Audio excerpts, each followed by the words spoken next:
thank you so much. We got NeoTax team here.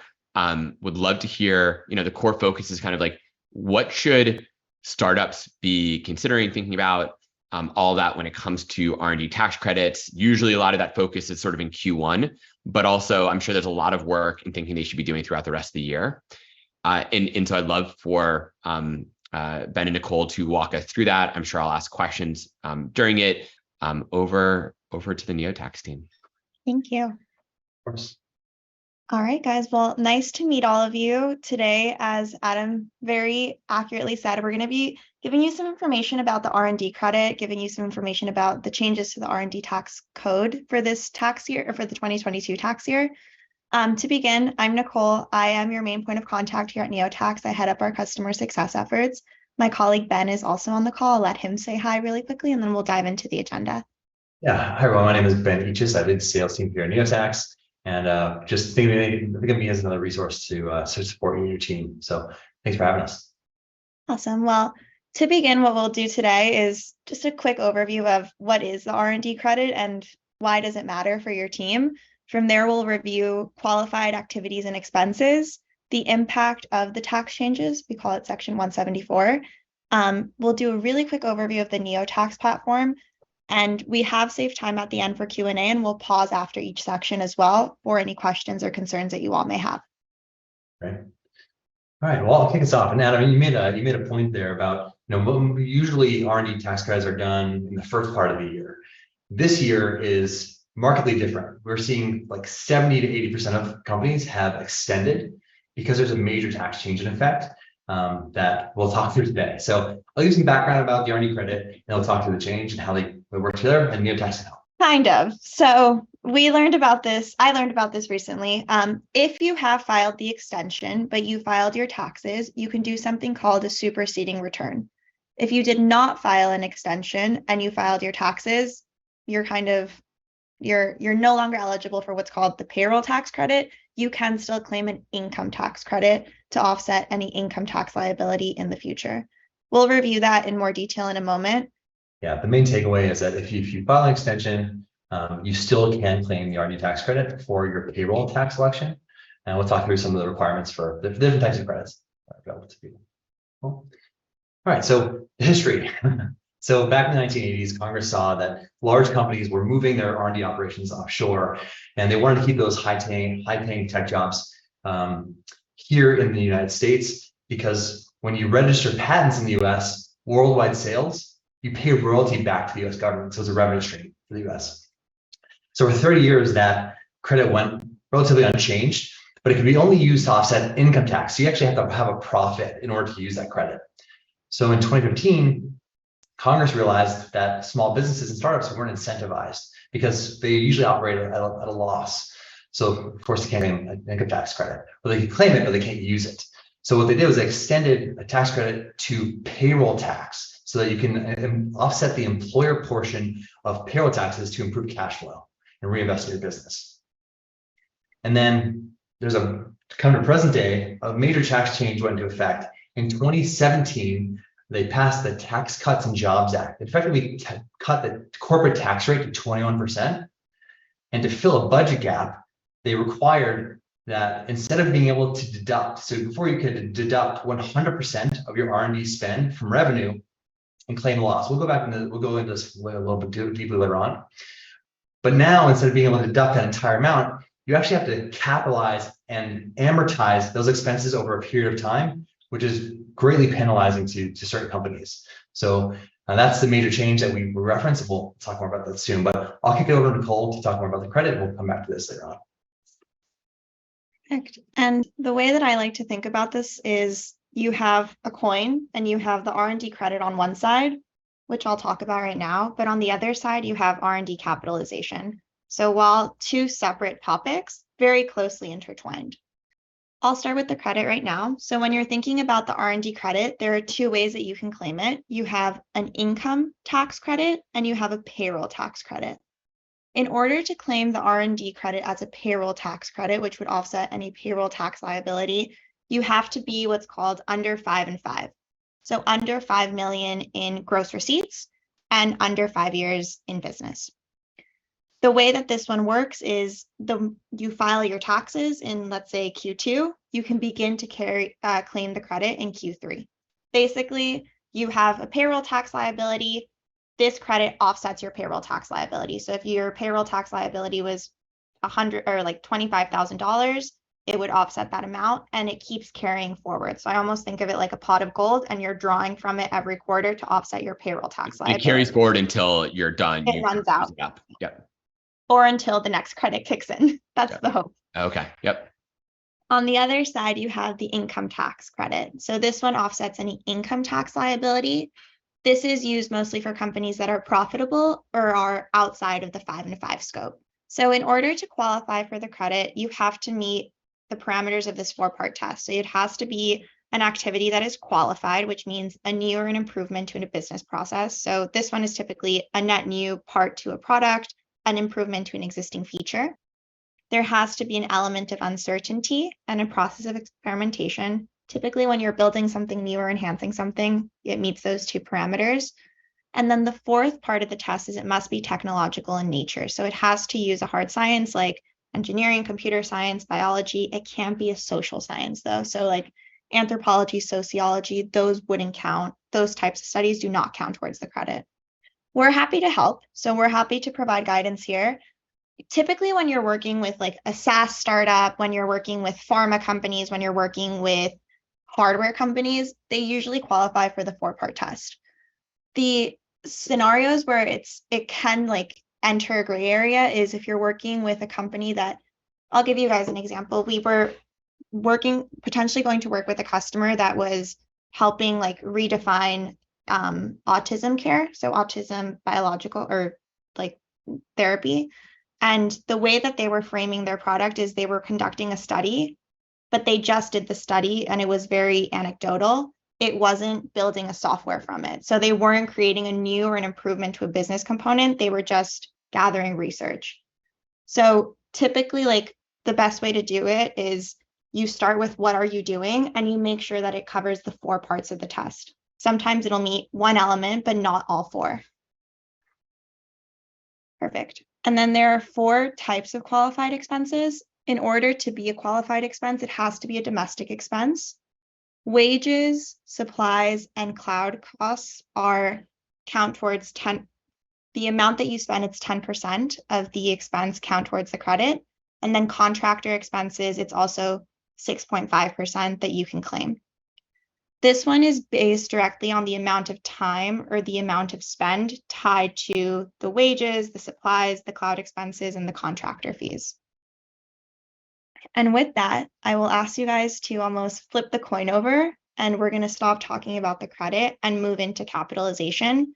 Again, 2 separate things, but very closely connected. And I will hand it over to Ben unless there are any questions. In removing the capitalization, so maybe we'll come up with this part, but is that the kind of other side of this is like, this is sort of the standard, this is the way the world worked, everything else is what you could claim. But because of the change of the law this year, it's flipped a lot of things on its head from what I sort of understand. And that's the capitalization piece. It has. And Adam, one thing that you said at the very beginning was this typically, like a lot of people will claim this credit in Q1 because of the capitalization changes. Most companies have filed extensions and haven't claimed the credit yet because of the capitalization changes. So hopefully we're still in the extension deadline for your customers and we can begin to work on some credits and some capitalization instructions together. Yeah, I look forward to hearing this because I know it's a very confusing piece. And frankly, what I've heard from a lot of folks is they've had massive tax bills actually from this, which is the opposite of what the goal of what this was intending to do. Yes. Exactly. So we can jump into this a little bit further. There is a lot of folks are waiting in this wait and see period because there is hope that Congress will repeal retroactively this rule. But like I said, we'll wait and see. Cool. So what's changed? So I talked about it before. I won't go into it too much here, but you have to now, instead of being able to deduct your R&D spend from revenue, you now have to capitalize that over a 5-year period for domestic R&D and over a 15-year period for foreign R&D. And I'll show you the impact of what that actually looks like on the next slide. The other part is that net operating losses. Before you could deduct that entire amount of of R&D spend and often claim a loss. And then you could use those net operating losses or NOLs to then offset taxable income later on. So say, for example, I owed $100,000, but I've had $1 million of net operating losses that I've accumulated over my existence as a company. I could just use those NOLs to offset. And they used to offset 1-to-1, so 100%. Now those NOLs are less valuable because they only offset 80% of taxable income. So two major changes. So what does capitalization even mean? Let's see, what's the real world impact? So got this example company. Think about this company maybe they do research, they do software development, or this company, they do technical work, software development, robotics development, hardware, whatever it might be.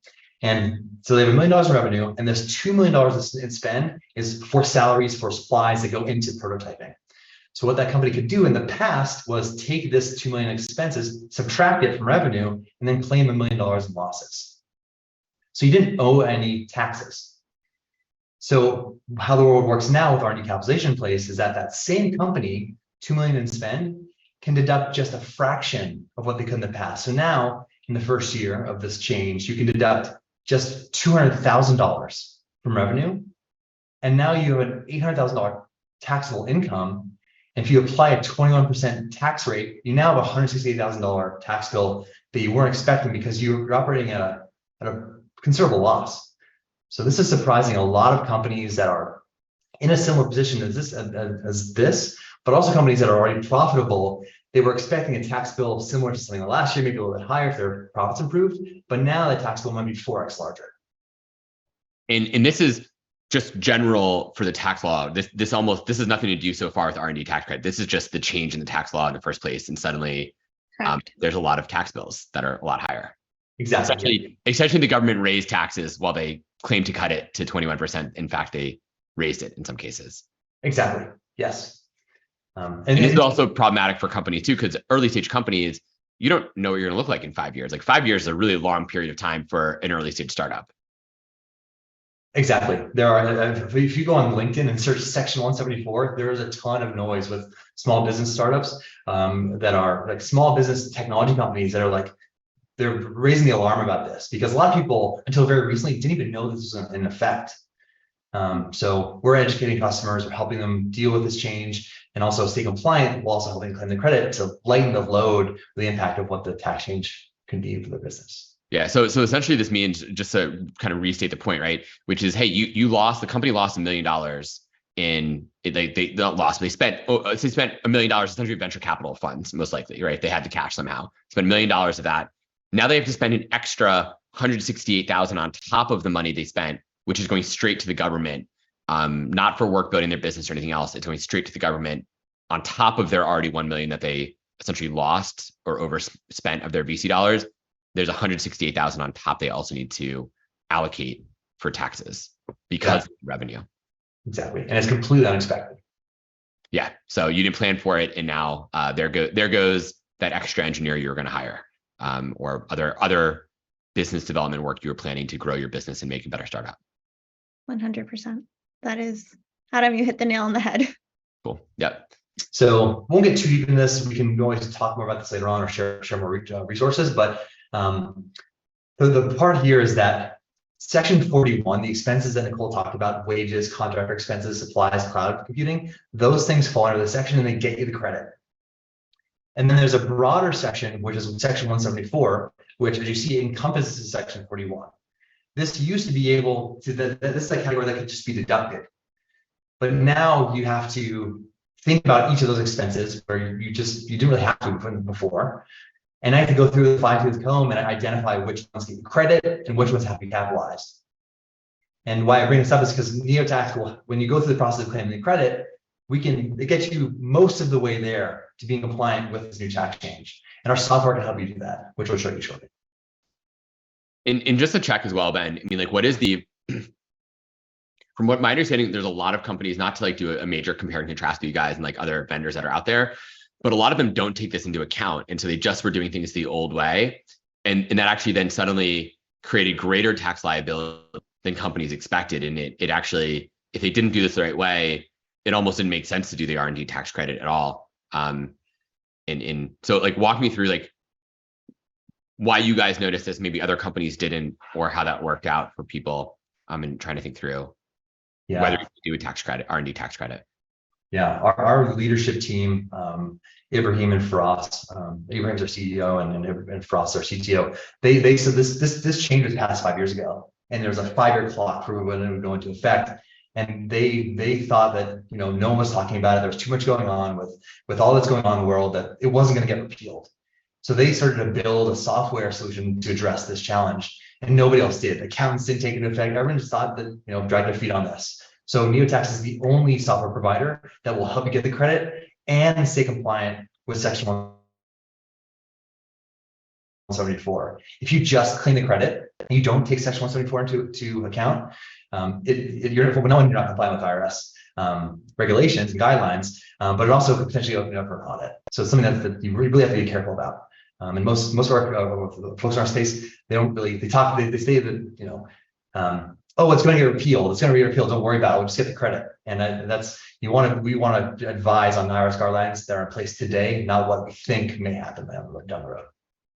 To take you on a quick detour for a second, since you mentioned it, what are the chances of a startup or smaller business being audited for this, right? I mean, everyone should always do everything to be compliant and follow the right rules and laws, of course.